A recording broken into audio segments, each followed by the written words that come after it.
Hello students, आइए बच्चों, आज हम आपको हिंदी में अपठित गद्यांश बनाना सिखाएंगे। बहुत ही इम्पॉर्टेंट टॉपिक है। ये लोअर क्लास से लेके हायर क्लास तक हर एक बच्चे को ये सवाल ज़रूर पूछा जाता है। अपठित गद्यांश में कभी कभी विकल्प दे दिया जाता है, इसका ऑप्शन दे दिया जाता है और उसका प्रश्न दिया जाता है, उसमें से आपको ढूंढना पड़ेगा इस पैसेज के अंदर से। और कभी कभी प्रश्न दिया जाता है, उसका आंसर लिखने पड़ता है। तो बच्चों, पहले आप समझ लीजिए कि ये अपठित गद्यांश क्या होता है। अपठित का मतलब होता है जो पहले आपने कभी नहीं पढ़े हो। आपका नहीं पढ़ा हुआ कोई भी एक पैसेज दे दिया जाएगा जिसमें से आपको आंसर को ढूंढना है उस पैसेज के अंदर से ही।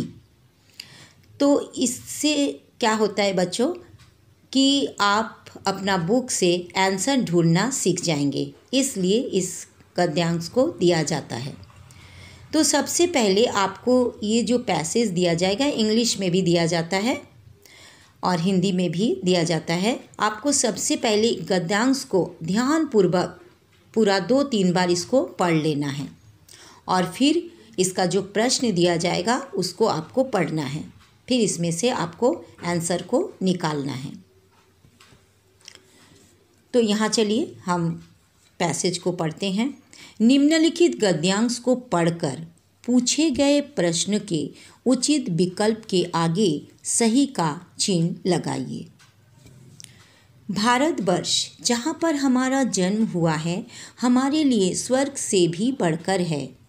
इस धरती का अन्न जल ग्रहण करके ही हम बड़े हुए हैं। भारतवर्ष से हमारा लगाव स्वाभाविक है। भारत देश हमारी मातृभूमि है। यह देश प्रकृति के निर्माण की दृष्टि से सृष्टि की सबसे सुंदर रचना है। यहाँ तक हमने पढ़ लिए। अब देखते हैं इसके अंदर से कोई भी क्वेश्चन है कि नहीं। तो क नंबर क्वेश्चन दिया हुआ है, भारतवर्ष हमारे लिए कैसा है। तो फर्स्ट लाइन को आप देखिए, भारतवर्ष जहाँ पर हमारा जन्म हुआ है, हमारे लिए स्वर्ग से भी बढ़कर है। यहाँ पर दिया है स्वर्ग से भी बढ़कर है। तो क्वेश्चन में है कि भारतवर्ष हमारे लिए कैसा है। तो यहाँ पर ऑप्शन देखिए, यहाँ पर है 3rd नंबर में ऑप्शन स्वर्ग से भी बढ़कर। तो ये क का 3rd नंबर आंसर सही होगा। तो आपको एग्ज़ाम में लिख देना है, जो भी नंबर रहेगा, 1 रहे 2 रहे, जो भी नंबर रहे वो नंबर को आपको लिखना है। जैसे यहाँ पर 1 नंबर है तो लिख देना है 1 का का 3rd नंबर स्वर्ग से भी बढ़कर। इस प्रकार से आपको लिख देना है। नेक्स्ट क्वेश्चन देखिए, भारत देश को सृष्टि की सुंदर रचना किस दृष्टि से माना जाता है। तो यहाँ पर देखिए, ये 2nd लाइन में पढ़े थे, इसीलिए बोला गया है कि पैसेज को एकदम ध्यान से आपको पढ़ना है। यह देश प्रकृति के निर्माण की दृष्टि से सृष्टि की सबसे सुंदर रचना है। तो यहाँ पर क्या दिया हुआ है, भारत देश को सृष्टि की सुंदर रचना किस दृष्टि से माना जाता है। तो यहाँ पर ऑप्शन देखिए, 1st नंबर में दिया है प्रकृति के निर्माण की दृष्टि से। तो यहाँ पर ख का 1 नंबर आंसर ही सही होगा। दूसरा विकल्प आपको देखने का ज़रूरत ही नहीं पड़ेगा, क्योंकि यहाँ पर साफ साफ इसका आंसर यहाँ पर गद्यांश में दे ही दिया गया है कि प्रकृति के निर्माण की दृष्टि से, यानी प्रकृति के निर्माण की दृष्टि से। यहाँ पर अंडरलाइन कर लीजिए, देखिए यहाँ पर आंसर दे दिया गया है प्रकृति के निर्माण की दृष्टि से। नेक्स्ट क्वेश्चन, भारत देश का प्राचीन नाम क्या था। यहाँ तक हमने पढ़ लिए थे, अब यहाँ से पढ़ते हैं।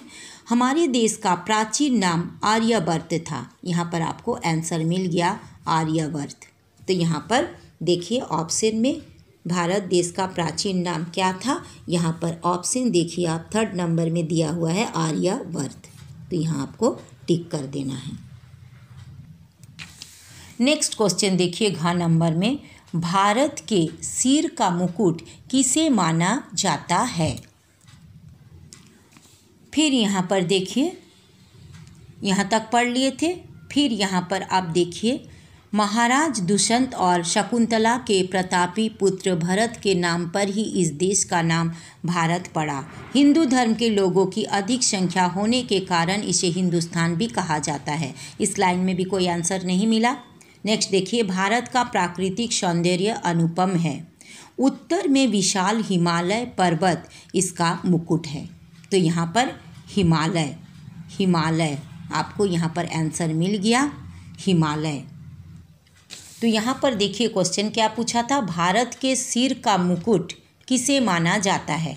तो हाँ, मुकुट सब आपको मिल गया था। क्या मिला था? हिमालय को। भारत के सिर का मुकुट किसे माना जाता है? हिमालय को। तो घ नंबर का 1 नंबर ऑप्शन सही होगा, इसमें आप टिक कर दीजिए। लास्ट क्वेश्चन देखिए अंगा नंबर में, गंगा यमुना में कौन सा समास का भेद है।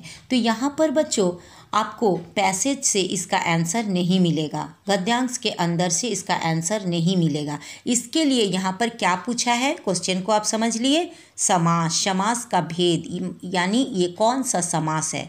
तो बच्चों इसके लिए आपको समास जानना बहुत ज़रूरी है। अगर आपने समास चैप्टर को नहीं समझे हैं तो मैंने अपना चैनल में अपलोड कर दिए हैं। समास चैप्टर को आप देख लीजिएगा। समास पहचानने का आसान ट्रिक, उसको भी मैंने अपलोड कर दिए हैं, आप ज़रूर देख लीजिएगा। तो यहाँ पर आपको समास को पहचानना है। तो गंगा यमुना ये 2 शब्दों के बीच में जब ये योजक चिन्ह, यहाँ पर बीच में योजक चिन्ह है, जब भी योजक चिन्ह दिया रहेगा तो ये कौन सा समास होगा। यहाँ पर ऑप्शन दिया है तत्पुरुष, कर्मधारय, द्वंद्व और बहुब्री। तो यहाँ पर आपको ध्यान देना है कि जब बीच में योजक चिन्ह रहता है 2 शब्दों के बीच में, तो उसमें द्वंद्व समास होता है। ये हो जाएगा द्वंद्व समास। तो बच्चों अगर आपको ये अपठित गद्यांश समझ में आया, अच्छा लगा, लाइक कीजिए, अपने दोस्तों में शेयर कीजिए। और अगर बच्चों आपने अभी तक मेरा चैनल को सब्सक्राइब नहीं किए हैं तो प्लीज़ सब्सक्राइब कर दीजिए। फिर मिलते हैं नेक्स्ट वीडियो में। Thank you so much. Bye bye.